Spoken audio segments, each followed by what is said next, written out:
अवधूत चिंतन श्री गुरुदेव दत्त। श्री स्वामी समर्थ। नमस्कार स्वामी भक्तांनो, आज हा मंत्र श्रवण केल्याने तुमच्या सर्व प्रकारच्या समस्या दूर होतील। या मंत्राच्या श्रवणाने तुमच्या सर्व चांगल्या मनोकामना नक्कीच पूर्ण होतील। हिंदू धर्मामध्ये भगवान दत्तात्रेयांना ब्रह्मा, विष्णू, महेश या त्रिदेवांचे रूप मानले जाते। देव दत्तात्रेयांमध्ये भगवान त्रिदेवांची शक्ती अस्तित्वात आहे, म्हणून त्यांची पूजा केल्याने आपल्याला लवकर लाभ मिळतो। भगवान दत्तात्रेयांचे मंत्र हे अत्यंत शक्तिशाली व लवकर फळ देणारे असतात। भक्तांनो, दत्तगुरूंच्या मंत्रांचा आदरपूर्वक जप केल्याने आणि प्रार्थना केल्याने मनुष्य जीवनातील प्रत्येक समस्यावर मात करू शकतो। हा मंत्र ऐकल्याने शत्रूंच्या नाशाबरोबरच जीवनातील इतर अडथळेही दूर होतात। या मंत्राचा जप केल्याने तुमच्या जीवनातील अनेक प्रकारच्या समस्या या मुळापासून नष्ट होऊ शकतात। तसेच या मंत्राचा नियमितपणे जप केल्याने तुमचा पितृदोष मुळापासून नष्ट होऊ शकतो। हा मंत्र तुम्ही पूर्ण 108 वेळा जप करावा किंवा श्रवण करावा, याने तुम्हाला नक्कीच लाभ मिळेल। या मंत्राच्या श्रवणाने पितृदोष नाहीसा होऊन कुटुंबात आनंद निर्माण होतो। कुटुंबातील सदस्यांमध्ये प्रेमाची भावना निर्माण होते। या मंत्राच्या 108 वेळा श्रवण केल्याने तुम्हाला धनलाभ होऊ शकतो। असे मानले जाते की या मंत्राचा नियमितपणे जप केल्याने तुमच्या आर्थिक समस्या ह्या लवकरात लवकर संपतात। या मंत्राच्या श्रवणाने तुम्ही कितीही गरीब असू द्या, तुम्ही श्रीमंत झाल्याशिवाय राहणार नाही। तुम्ही फक्त विश्वासाने हा मंत्र 108 वेळा श्रवण करा, तुमची मनोकामना पूर्ण होणारच। हा माझा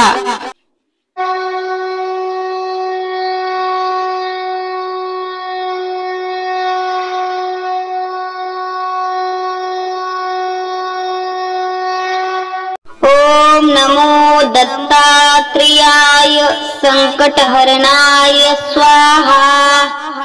ओम नमो दत्तात्रेयाय संकटहरणाय स्वाहा। ओम नमो दत्तात्रेयाय संकटहरणाय स्वाहा। ओम नमो दत्तात्रेयाय संकटहरणाय स्वाहा। ओम नमो दत्तात्रेयाय संकटहरणाय स्वाहा। ओम नमो दत्तात्रेयाय संकटहरणाय स्वाहा। ओम नमो दत्तात्रेयाय संकटहरणाय स्वाहा। ओम नमो दत्तात्रेयाय संकटहरणाय स्वाहा। ओम नमो दत्तात्रेयाय संकटहरणाय स्वाहा। ओम नमो दत्तात्रेयाय संकटहरणाय स्वाहा। ओम नमो दत्तात्रेयाय संकटहरणाय स्वाहा। ओम नमो दत्तात्रेयाय संकटहरणाय स्वाहा। ओम नमो दत्तात्रेयाय संकटहरणाय स्वाहा। ओम नमो दत्तात्रेयाय संकटहरणाय स्वाहा। ओम नमो दत्तात्रेयाय संकटहरणाय स्वाहा। ओम नमो दत्तात्रेयाय संकटहरणाय स्वाहा। ओम नमो दत्तात्रेयाय संकटहरणाय स्वाहा। ओम नमो दत्तात्रेयाय संकटहरणाय स्वाहा।